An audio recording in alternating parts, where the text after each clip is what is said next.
কারণ আমরা ক্ষমতায় না। কাজে এই মুক্তারগুলো হোক, কালীগঞ্জ হোক, যেখানে হোক, কোন নাশকতাকারী, কোন সন্ত্রাসী, কোন চাঁদাবাজ, কোন বেয়াদব যদি কোন লোকের সাথে অশালীন আচরণ করেন, আইন শৃঙ্খলা রক্ষাকারী বাহিনী আপনাদেরকে বলতে চাই, ওয়াটার তথ্যের ভিত্তিতে তাদের ব্যাপারে আপনারা শাস্তিমূলক, কঠোর শাস্তিমূলক ব্যবস্থা গ্রহণ করবেন। এই ব্যবস্থা গ্রহণ করার পরে আমি বিএনপির কোন লোকজন তার পক্ষে ওকালতি করবো না, তার পক্ষে কথা বলবো না। কথা বলে তখন প্রমাণ হবে যে এই লোকটাকে আবার সাপোর্ট করি। যেহেতু আমরা ক্ষমতায় না, প্রশাসনের দায়িত্ব হচ্ছে শান্তিপূর্ণ কালীগঞ্জকে বজায় রাখার জন্য দুষ্কৃতিকারীদের বিরুদ্ধে যে কোনো পদক্ষেপ গ্রহণ করবেন। আর যদি সেটি না করেন, পুলিশ বা প্রশাসন তৎপরতা আপনাদের দায়ী করুন। ক্ষমতা নেই, আমাদের উপর সব দায়িত্ব আপনারা ছেড়ে দিলেন। কাজে মুক্তারপুরে আমি আবারও বলছি, কোন ধরনের সন্ত্রাসী, কোন ধরনের নাশকতা, কোন ধরনের বেয়াদবি, কোন ধরনের মানুষের শান্তি বিঘ্নিত হয়, এইরকম কোন কাজ কেউ যদি করে থাকেন, আল্লাহর হস্তে আজকে মাগরিবের আগে তওবা করে সেই জায়গাতে সরে দাও।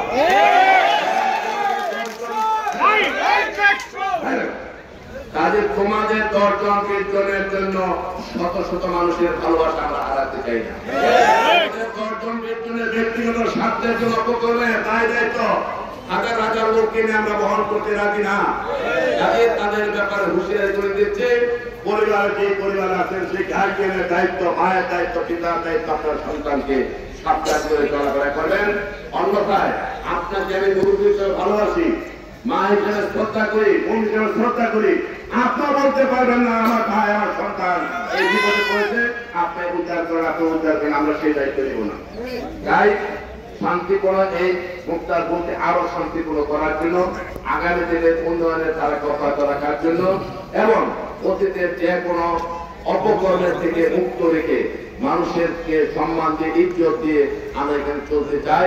সেই চলার পথে সুগম করার জন্য আগামী দিনে শহীদ জিয়ার ঘাটে, খালেদা জিয়ার ঘাটে, তারেক জিয়ার ঘাটে, আপনাদের ঘাটে, আমাদের ঘাটে, আমি আপনাদের ক্ষুদ্র ভাই, আমি আপনাদের সন্তান।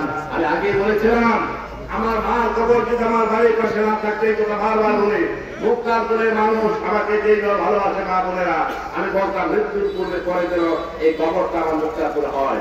কিন্তু আমার যেহেতু ইচ্ছা, আমি যদি সুস্থ হবে, আমি যদি আল্লাহ স্বাভাবিক মৃত্যু দেয়, তাহলে হয়তো আমার মা বাবার খবরের পাশে আমাকে আপন করবে।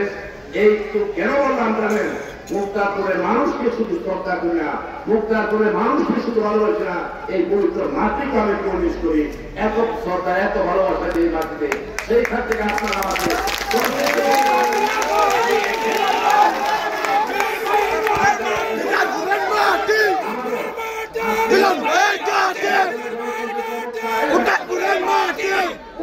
গণতন্ত্রের প্রবক্তা, বাংলা রাখাল রাজা, উন্নয়ন উৎপাদনের অবিসংবাদিত কিংবদন্তি বাদশাহ, কিংবদন্তি রাষ্ট্রনায়ক শহীদ জিয়া রহমানের 44তম শাহাদাত বার্ষিকীতে তার দিনে আপনারা মাগফিরাত কামনা করছি। আপনাদের জন্য দোয়া করে, আপনারা আমার জন্য দোয়া করবেন। আমরা মিলে মিশে ঐক্যবদ্ধভাবে চলতে চাই, শীত চলে আর পথের কাফেলা একজন সাথী ধরে সাথে রাখবেন। এই কথা বলে আপনাদের সকলকে ধন্যবাদ জানিয়ে, কৃতজ্ঞতা জানিয়ে, যারা কষ্ট করে এত সুন্দর আয়োজন করেছেন, বক্তা হিসাবে যারা এখানে উপস্থিত হয়েছেন, যারা বক্তব্য দিতে পারেন নাই, তাদের সকলের কাছে ক্ষমা চেয়ে আপনাদেরকে আবার অভিনন্দন জানিয়ে আমি শেষ করছি। আল্লাহ হাফেজ। বাংলাদেশ জিন্দাবাদ, জাতীয় জনতা দল জিন্দাবাদ, জিন্দাবাদ, শহীদ প্রমাণ হোক, আরেক জিন্দাবাদ, সর্বশেষ